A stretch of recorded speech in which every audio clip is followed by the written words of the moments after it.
Hello everybody, and welcome back to another Walking Dead video. And today we're doing my review for the final episode of The Walking Dead.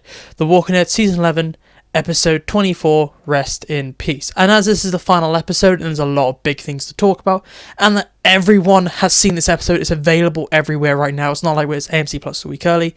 Spoilers are free to happen. This is going to be a spoiler review, just because I really want to talk about some things, and I don't want to tiptoe around some things. So let's jump right into this and talk about this episode. So this episode starts off with our characters being surrounded by the walkers, and it really starts off very intense, okay? Like, we immediately lose Jules, Luke's girlfriend, and then back to back, Luke as well, and I'm like, Jesus, I wasn't prepared to just lose that many characters that soon. And this episode is really just kind of chugging through. However, I do want to mention right now, this episode has three major things it must do. Three things that happen in this episode. We have our characters get Judith to the hospital, and they're dealing with Judith. Once they stabilize Judith, it's about getting rid of Pamela. Once they get rid of Pamela, it's about getting rid of the walkers. And then we have the return of the Kings-like ending. But however, I just feel like with all of that, this episode does feel a little rushed. There is just kind of bang, bang, bang. Then we have a really long ending. And I feel like the pacing is slightly off this episode. And we definitely needed maybe another half an hour to really flesh out maybe the Pamela bit and the Walker bit. I thought the Judith time was okay, with our characters focused on saving Judith, saying goodbye to Luke, all that was fine at the hospital. But once they just kind of got Mercer out, I feel like this episode just kind of was like, we need to keep going, we need to speed up. And there was a lot going on. I just definitely think we need another half an hour to have Pamela's downfall be quicker. It was just like, okay, we have Pamela that's in close community, Mercer somehow gets in there, and he's like, you're under arrest. Then we have Daryl do We Are Not the Walking Dead. However, I feel like it wasn't a big enough moment for that, however. I just was like, okay, a cool nod. I really liked We Are Not the Walking Dead moment. And I liked it came from Daryl. I was worried it's maybe kind of come from Judith and it wouldn't have worked. But Daryl, it just wasn't a big moment. It should have been a big speech, not just a little comment he says. And then everyone just kind of ignores it in a way. But I just feel like they go through this episode very quickly. It's just like, bam, Judith dealt with, bam, Pamela dealt with, bam, the walkers dealt with a massive CGI explosion. And you're like, it looks good, okay? We found out where the budget from last episode went. And then it's just a really long ending. And this episode's pacing is just not very good. It goes from too fast, they burst through their story, and then it's too slow, and it's just about ending everything. But other than the pacing, this episode does have a lot of good things. I might have an issue with the pacing, and the story does feel a little rushed. I definitely would have spent more time on our characters trying to break into the community, like that gated area, to get rid of Pamela, and then had those characters deal with the walkers breaking in also, instead of them being like, we just walk through the walls, Pamela, you're arrested, we just get rid of the variant walkers, which have been set up to be such a bad villain and such a threat, that they just they're such a big threat in previous episodes, they just get wiped out in one explosion and in one kind of montage of setting up explosives. And I thought, Jesus, could you not think of a better way to remove them? I just didn't like how quickly they were removed from the equation. I just thought it was a bit dumb, a bit lazy. Let's just basically nuke this area. As this episode is kind of rushing through the story to just try and get to the end, as I definitely think they need another 30 minutes, they do leave maybe one or two threads more. Most of them do get tied up, and it's very good. There's not very many questions left. However, one which I only just recently remembered is that we now have found out who are the sinister people that Lance was dealing with.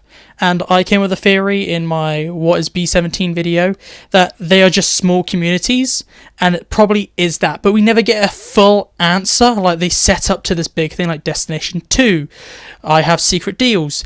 We don't get any payoff to any of that, which really sucks. No, we don't get any CRM presence in the proper episode. Our characters never meet the CRM or anything like that, which sucks because they were setting up something like that.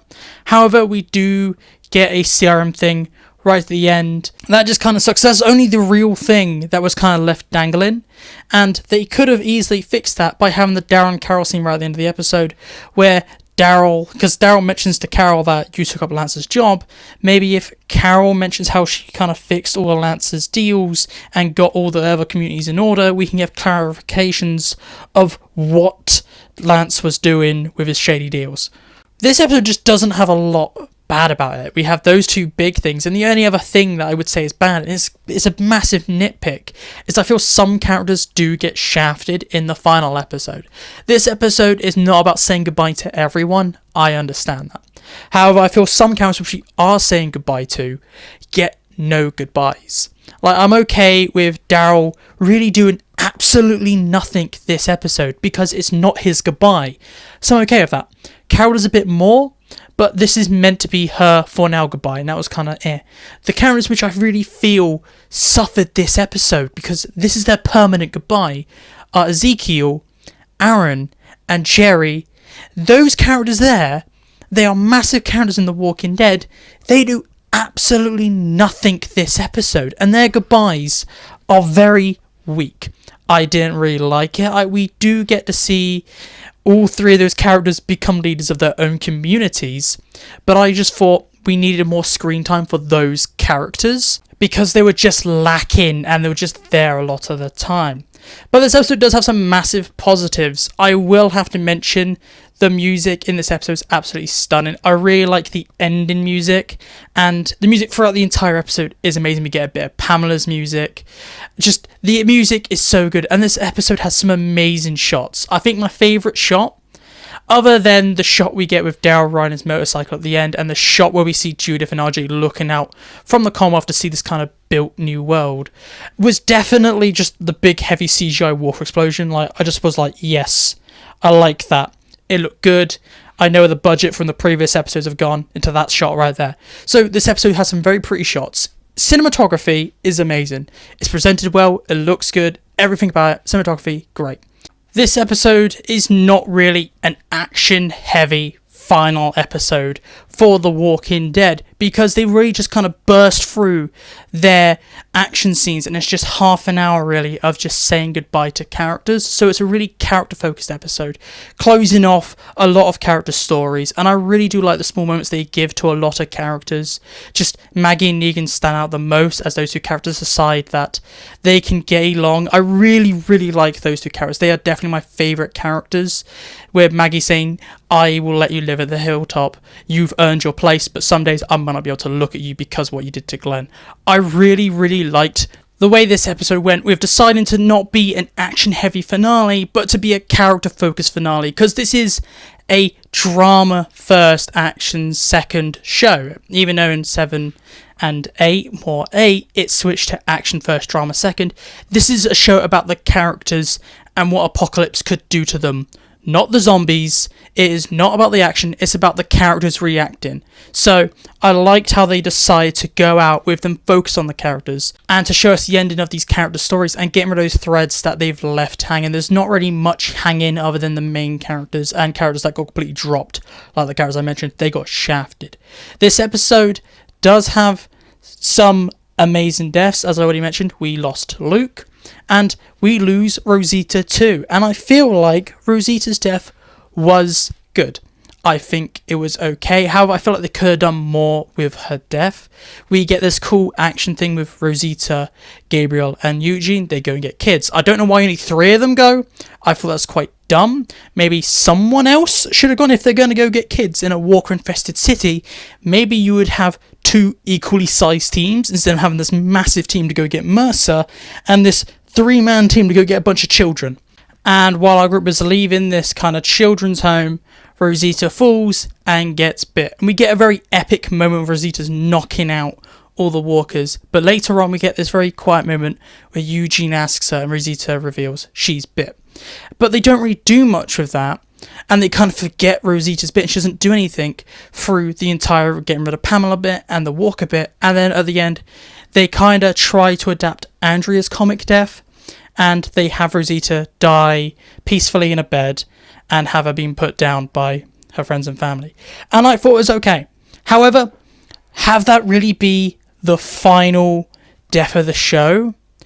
Wasn't fully on with that. Like, I'm happy we got 2 deaths this episode, but final death of the show, no. The reason why I like Rick Grimes' comic death so much is because it's such a boring way to die. It's such a normal way. Like, this is something that could happen now. Someone sneaks into your house and assassinates you. It shows civilization. But Rosita dies from a walker bite, and you could say, oh, it's the final death from a walker, so it could be like cut that way to be like, this is the end of that era, she's the final thing. But I feel like they could have maybe had a character die after Rosita, and Rosita would die a bit earlier on during the walker thing if they stretched out the walker bit, because this episode definitely needed to be another 30 minutes, I would say. They stretched out the walker variant, she died during then, and we had maybe another character, maybe Pamela escapes a bit and properly kills someone else. I know they already kind of adapted the Rick Grimes comic death, but if they committed to it, I definitely think the final death of the show should have been like Rick's death, and it should have been a death to maybe symbolize they are no longer in this kind of savage place where you can die from a walker bite.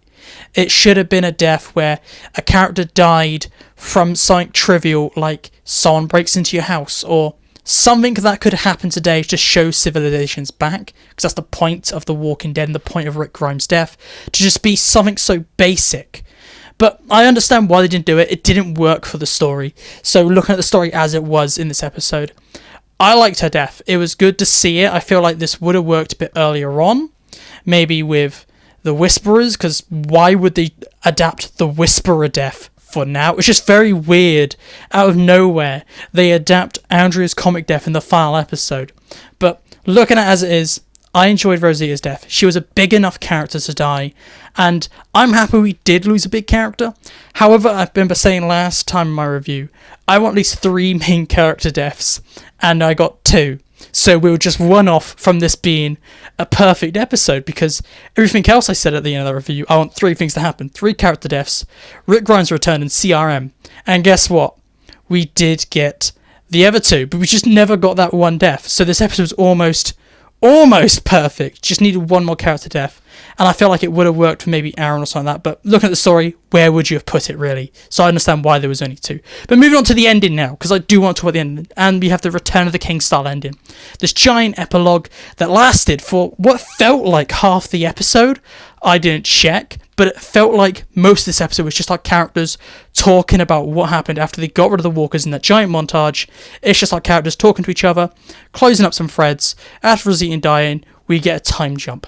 And I feel like 1 year wasn't enough to show the Commonwealth rebuilt and to show the outside of the Commonwealth. Like we saw fields and all that built. Nah, that should at least be 2 to 3 years, maybe 5 years time jump for everything to be rebuilt and everything to look as nice as it did. Then it just felt too optimistic to be like everything was perfect in 1 year. But looking at it as it was, the episode did have a very hopeful ending. I really liked it, and a massive pro is that this episode wasn't just ramming it down our throats. Watch the spin-offs, watch the spin-offs, watch the spin-offs. We did get, like, at the very, very end of this episode, hints at the next 2 spin-offs, the Daryl and the Rick and Michonne spin-off, but we didn't get a Maggie and Negan teaser for the spin-off. Like, that just never happened. We didn't even see Negan at the time jump. And because it just wasn't ramming the spin-offs down our throat, I just really liked this ending. This episode did feel like a final thing up until the very, very end, but everything just felt like this is the end. And I really, really liked how they did commit to making this feel like a finale. And this was nowhere near a Game of Thrones type of ending.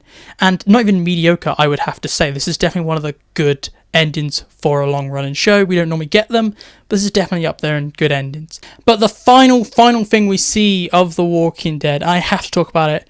Rick Grimes returns, and so does Michonne. I didn't even expect that.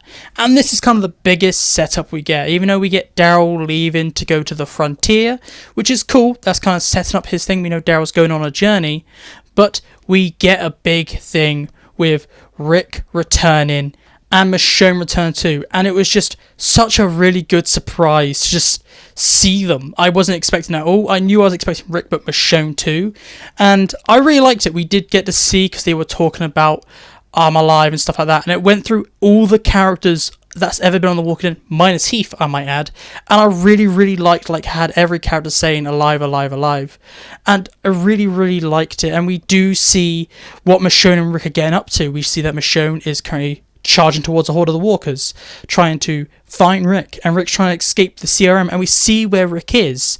And this is definitely kind of a good hook. However, I will have to say, it is amazing fan service. However, looking at The Walking Dead itself, it does ruin the finality slightly of The Walking Dead. This is meant to be the end of the show. We're okay with Daryl going off to have his adventures more because it's within Daryl's character and the story is over. It's not set up another story. It's just you can have Daryl goes out on journeys and comes back to the Commonwealth every once in a while. That's his life. However, you then throw in Rick and Michonne and set up their massive kind of new show. Well, that is no longer a finale. If you just watch The Walking Dead, it'd be a little confusing to watch The Walking Dead, and then Rick and Michonne appear up at the end, and it's like, oh, come watch a new spin-off, and you never do. That show just kind of ends on a little bit of a cliffhanger. So, that is a slight nitpick. However, I really liked the ending of this episode, and let's move on to my one sentence word over review, because I do have to get this video wrapped up. So this episode has some flaws. Some characters get shafted. Jerry, Aaron, Ezekiel, they all have kind of nothing to do and weak endings. We don't see anything. The pacing is too quickly at the start and too slow at the back, so we get all the story kind of boshed out very quickly, and then we get a Return of the King's really long ending. The music is amazing, the cinematography is amazing, the acting is amazing. This episode is very character focused, not action focused, which I do like the season finale be a character focused thing, just to pick up some things. This episode leaves one or two loose threads on purpose for spin-offs, but it ties up everything else more or less well. Overall, I would have to say this is a near perfect episode. I did have my criteria for what to make it a perfect episode after my episode 23, saying that was really good, and it almost hits that. I just feel like there was one death too less for the final season, and this episode hits everything. We get to see Rick again. I did just complain about Rick coming back, however, I'm happy we see Rick just because I am going to go watch the other shows. It doesn't feel like The Walking is over, but if you just watch this is meant to feel like a finite ending, but that's set up at the end. If it was a post-credit scene, it's fine, but it wasn't a post-credit scene, so it is part of the ending. So it's not detached. So it does feel like it sets up when it's meant to be an ending, but it's near perfect, okay? I should stop blabbering. It's a near perfect ending for such a great long-running show. But that is my video, and this is my review for the final episode. But please tell me down below, what are your thoughts and opinions about the final episode? Did you love it? Did you hate it? I am very surprised this was such a good ending for this show. I was really expecting maybe a mediocre ending. Really, not Game of Thrones. I know some people were, but I was like, this is going to be a mediocre ending. But no, it was a great ending. But please tell me your thoughts and anything down below. Now, if you want more Walking Dead content, please look on the screen for my last review, look in the top right. If you want something recommended for you, look in the bottom. If you want my latest video, look in the top left. But this is it for me today, so goodbye, peace out, and I'll talk to you at a later date.